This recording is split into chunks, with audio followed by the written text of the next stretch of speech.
Ito na yung self-loader na 12-wheeler 8M20 Puso Super Great. Testingin na lang nila parang kalmado yung paa niya, yung boom, para maiangat. At yung winch syempre testingin din natin bago tayo umexit or bago natin i-exit yung dalawang unit na pull out natin. Yung isang tractor head na binidyo natin kanina, at ito na yung pangalawa na ipo-pull out natin. Self-loading na Puso 12-wheeler syempre.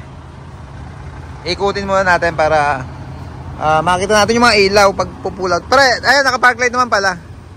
Naka-park light na, goods naman yung park light. 12-wheeler. Pati winch testingin natin, paikutin lang. Saka yung paa, iangat yung paa. Interior muna tayo. Iyan. Meron na rin back cam kasama na nung unit.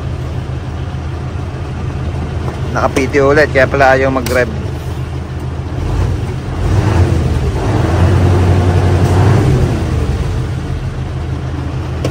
PT ulit natin.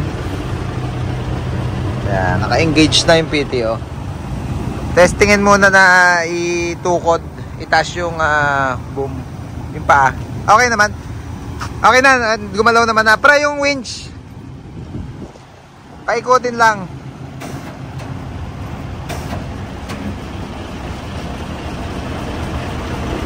Winch muna. Okay naman, tumukod na. Ayan, sige, sige pre. Pabalik. Ayan, okay na, okay na.